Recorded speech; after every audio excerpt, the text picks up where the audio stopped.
Okay, hello everyone, and welcome to episode 5 of the Talk It Like a Man podcast. And as this one will be releasing just at the start of February, or just before the start of February, we're going to be talking about LGBTQ plus inclusion and kind of some of the difficulties. So there's a lot of information, including a survey that can be found on the website, which is for all students, regardless of sexuality or gender identity. As long as they've completed 1 year of study. And it's open to students from universities across the Midlands. So obviously feel free to share. And it's just to find out how inclusive universities are and what we can do to better support. And with that, we'll start today's show. So today, Sam is not here. He will be coming back at the end of the month. And Hristo, sorry, you wanted to speak? Yeah, I was going to say, to clear up any possible confusion, no, Sam has suddenly not turned into someone else. We have a guest this week, first guest in the history of this internationally acclaimed podcast. His name's Donato. He's a first-year student at Coventry University, and he is going to be our link to kind of the topic that we want to discuss today.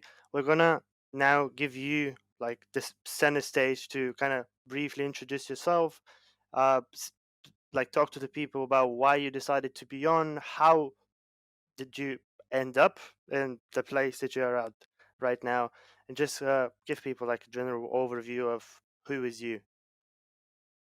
Hi guys, thanks for having me on board.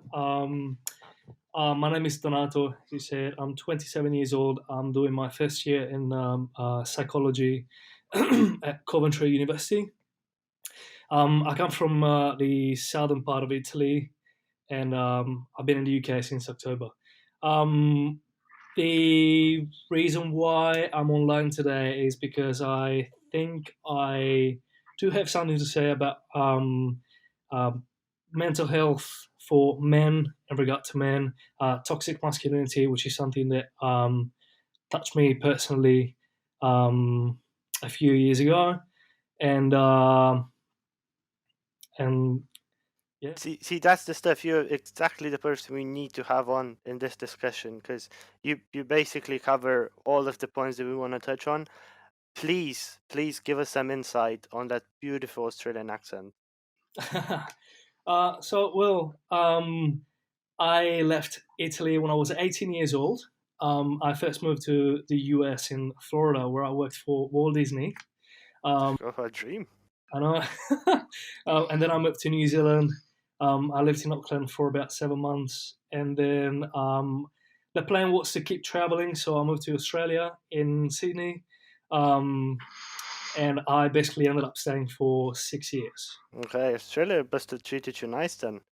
It was a great, beautiful experience. It's my second home, and I'm definitely looking forward to going back there. Okay. But for now, UK. Here we go. Yeah. Shout out to any of your friends in Australia that are listening. I know you'll be promoting the hell out of your appearance on this platform. Josh, quickly before we get into the serious stuff, Australian, is it the top 3 English accent? Top 2. Top 2. What's Top number 2. 1? I don't know. I just thought I couldn't leave it as I really top wanted 3. you to say Coventry because Coventry doesn't have an accent. Yeah, I mean that's the thing. It's the Coventry accent of not having a real pronounced accent. Yeah, I mean, can you kind of do New Zealand as well, or is it strictly Australian? I would say it's pretty much 100% strictly Australian. Okay. Yeah, no, I don't think I can do New Zealand. No. I don't think we want to go into doing accents on this because it's going to get ugly, and a lot of it will have to be edited out. So I do. So I think first things. I think something that's interesting. So why did you decide Coventry for uni, and what was it like starting uni in the middle of a pandemic? Like, how's that all been? Well, it was a big change for me. To start with, I was stuck in Australia because of the COVID-19 pandemic, and I had to go back to Italy for family reasons, so I could be near home. By the time I got back to Europe, it was quite late for me to apply for university in the UK. And then I started reading the ranking of the best university in the UK, and I saw Coventry was ranked 15. So Coventry was one of the university I applied for. And when I applied, it was around, I think, August, September. So I got accepted and I moved here straight away. It was, look, starting university at my age to start with, it was a bit of a shock because I'm 27. I've got lots of friends back in Australia. They're on a mortgage as well. They got a job. Their life is on the move. Whereas for me, I kind of traveled first, and then now I'm catching up with the serious things in life. Yeah, no, I was going to say I completely relate to that because I started uni at 26. I'm 27 now, and no, it can be a difficult thing to kind of go back, especially when you're next to your peers that are so much younger and at different stages in their lives. Yeah, Josh had the good fortune of finding some incredible Bulgarian friends that keep him going throughout the difficulties of uni life.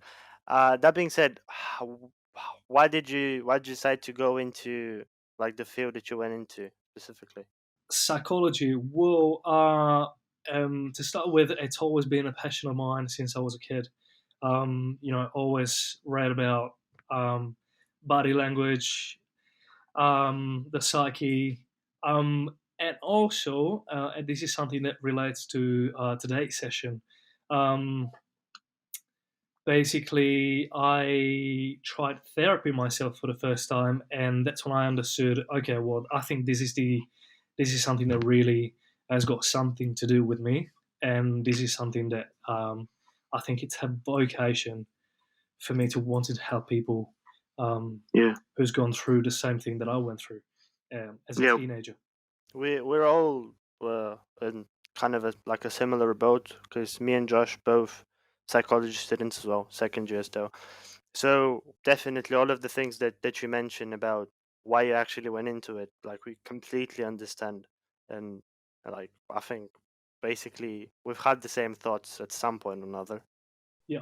So Donato, so if you'd be happy to say kind of what were the reasons that you entered into therapy and how did you find kind of getting there? Of course, yeah. Well, we need to go back a little bit with time. So when I was 18 years old, I came out to my family as gay. Um, and because I come from a very conservative family and a quite close-minded part of Italy, that wasn't taken the way I wished. Um, so basically, and that's when I decided that I had to leave home and fully be myself and explore my sexuality without any restrictions or yeah. So little did I know that the consequences of these all, I'll call it trauma, was going to come up to surface later in the years when I least expected it. So I think, yeah, I was in Sydney, I was in Australia, and that's when things started getting a little bit nasty and ugly for me. Yeah. Okay, is there like a moment that okay, this is like the tip of the iceberg. I really need to have this, like I need to speak to someone about this because I reckon it's not you probably have been feeling less than ideal for a while. Like what's the thing that like pushes you over the edge and you saying to yourself, okay, I need to seek out help. I think in my case was um, the fact that I was getting a little bit aggressive and very, very angry, and I could not control it the proper way or control it the way that other people do. Um, and I was in a relationship back then, and my ex partner was like, okay, well, I think it's good if you talk to someone and you discuss about these things with someone professional. Yeah, and at the beginning, I was very reluctant to go into it because I was proud. Um, but then I think it was the best thing that I could have done in my whole life. Okay. Um, we so when I went to therapy, it was meant to be a relationship counseling Okay. at the beginning. Um, it all turned out all about me at the end. It was about my childhood and traumas that I had. With the detachment from my family, and it was. I think it was the first time that I heard the word toxic masculinity Okay. and what that was doing to not only me but a lot of men in the whole world. Yeah. Do you think that has something to do with you kind of like being reluctant to seek out the help? Uh, yes, I think that had to do. Yeah, because that took a while to make that decision. Yeah. I was like, I'm strong and I don't need anybody's help. I think I can handle this. I don't think I've handled all the traumas in my childhood pretty well. Hmm. So yeah, that delayed the process of healing. Yeah, I can definitely relate to that, and I always find that there's an irony where I think I'm too strong to ask for help, but then I realize that actually it's weak that I can't ask for help, and it becomes this weird cycle where I'm like, actually, I just need to do this. I just need to get through kind of my own things so I can improve myself in the long run. And that it is this negative spiral that when we stop to think about it doesn't necessarily make sense. Um, but it's good, obviously, that you were supported there to make those decisions. Do you think had it not been, do you think you would have asked for the support had it not been for the your partner at the time suggesting it? To be honest, no, no. Although I was already in the middle of I was depressed, but I could not see it with my own eyes. Okay. So yeah, so I think I was gonna go on and on and on and on and on without getting any help, and maybe things would have they would have probably gotten a little bit more ugly. Yeah, Okay, I think that's a really solid point that you make about you not being able to be objective about your own situation. And like I think we've even touched upon this in the past, having that thought about, yeah, I can handle everything life throws at me, because that's kind of the way we're taught to want to behave, as in the all knowing, all able person who doesn't need anyone's help. But it often turns out that that's not really the case. And you having that someone, be it a partner, a friend, or a relative, saying, I think you should seek out the help that might lead you on a better path. I feel like that's really important. definitely, definitely. I think we also live in a society where, unfortunately, um, uh, it's rare when you see this kind of intervention coming from friends, especially male friends, because we live in a society where we gender emotions. Um, so when it comes to sadness, when it comes to yeah, I think mostly sadness and the processing of your internal trauma. Yeah. Um, I think it's rare to see a male friend coming to you and be like, "Dude, I think there's something you need to discuss with someone else." No, I do think I think that's a really valid point, and actually, I know we've spoken about it before. That actually, sometimes I find it really difficult to deal with. If a girl's crying, I can go up and I can support and I can say, "Oh, what's going on? How we," and I can do it. Pros and cons. We can work out what the situation is, how to deal with it. Um, but if a guy's crying, I don't know what to do. I'm it's very uncomfortable. It's very if you're playing football with your friends and you hurt yourself.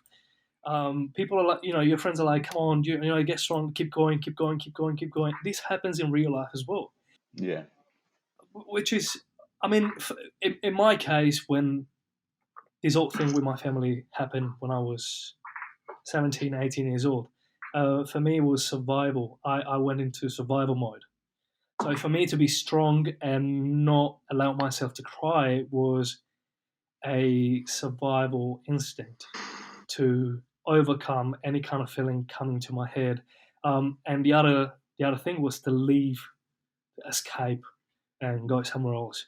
But yeah, this happens every day in our society, in our day-to-day life. As I say, if you're playing football, no one's gonna accept the fact that you're crying because that makes feel other people very uncomfortable, very not at ease. Yep. Do you think you going away at such an early age, because it obviously had to do with the way your like family reacted to you coming out? Do you think that made it worse for you, or do you think it was okay for you to get away from that hostile environment and like be on your own for a while and then be able to figure things out as you go along? It was definitely worth. It was definitely worth it. It was definitely a good thing that I left home and I took some time for myself. Um, but you got to do these things in a very clever way, which is you don't just leave and leave things unsolved. Okay. Take the time you need for yourself, and then go back. And whenever you have the strength and you're strong enough and you feel confident enough to face the situation you left undone or unsolved, um, then you got to do it because, um, and I've done, I did it, but I did it too late. Okay. And I think part of the reason why I was depressed was also these things that I had left in Italy, and they were completely, there were things that I hadn't discussed with my family. There were things that, like my own happiness, that I hadn't told my mom and my dad. And when I did, I finally felt this huge burden off my weight, my shoulders, Yep. and that's when I started healing emotionally. Yeah, I was going to say, I think it kind of links in with all relationships and knowing where you stand, knowing having that closure, like having that understanding of this is how it's going to be, this is how we're going to interact, and this is the middle ground for us. So have you managed to come together more as a family now? Have they been more accepting now? If obviously you went there just before the pandemic, what was that situation like? Yeah, it was definitely yes. The answer is yes. So I tried to go back to Italy at least once because I was really far. Flight tickets are really expensive. I tried to go once a year during summer, and I think only in the past 3 years, I was confident enough to finally talk to my mum and open a can of worms. Um, Yep. where unexpectedly, she apologized to me, and since then, I feel really, really, really good. Now we even closer than we were before. With my sister, with my brother, with my dad. There's conversation, there's communication. I feel very comfortable being around them, and I've got part of the reason why I'm doing this is because I've got lots of friends in Italy who are going through the same, and they were back home for Christmas, and they told me, Donny, I'm not enjoying the time with my family, and I feel guilty about it, but I can't. I don't feel strong enough to uh, make some changes. So I think there's probably someone out there who's listening right now. Um, if you're feeling depressed, if you're feeling down, if you're feeling you're not appreciating your family, that could be the reason. Could be. But there's an ending point. When you open up to people and when you start communicating to them, that's when you'll realize that you still have a family. Yeah, and it's that open and honest communication that having the discussions, because it's too easy for people to leave things vague and just not address the issue and try to keep moving forward. But that's not healthy for anyone. Like, it needs to have that honesty, that discussion to say, this is where I am, this is where you are, and this is how we move together. Because otherwise, it's just the lack of knowing, the lack of understanding. It doesn't help any situation, kind of family relationship or a personal relationship.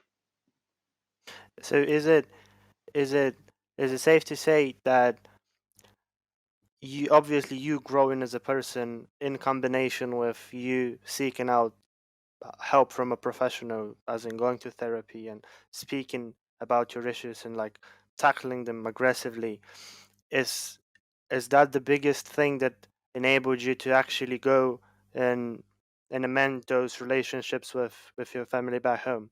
I think so. I started therapy just before I went back home for holidays. I think therapy kind of gave me that kick that I needed to be in front of my mom and be like, this is what you did to me, and this is what I'm going through. And I think if I hadn't heard my mom apologizing to me, I would have taken a bit longer. That definitely helped.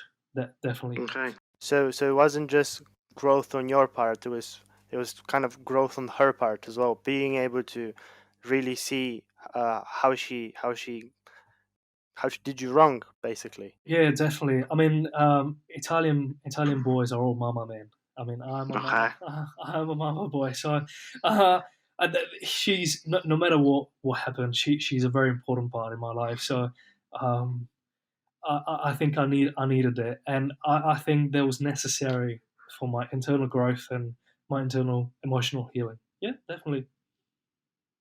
So, obviously, talk about kind of the relationship with your mother and managing to build that up, and how did that work? How difficult was it? Kind of, what other relationships have you had to rebuild essentially? Well, in my family circle, I think it wasn't only my mom the major issue, but unexpectedly it was my sister. Um, my sister played a good role around the whole thing. The reason there's a couple of reasons for that is because she's always been very protective towards me. And basically, when I was 18, I was dating a guy who was 27. So they got really concerned. I think that was it was a bit of a, I call it double shock for them. The fact that I wasn't dating girls like I used to, but also that this guy was way older than I was, and they were obviously concerned, and they started asking questions. So yeah, I think my sister was another person that I had to rebuild my relationship with. We kind of did so when she came to visit me in Sydney. Um, I remember it was New Year's Eve. We were under the Harbour Bridge waiting for the fireworks, and it was like, look, this is my life. I'm happy. So, Yeah. whatever happened in the past, I want us to be okay, and I've got my life back. Everything is working fine for me. Um, so yeah, she was obviously cool. Is there anything you would have done differently?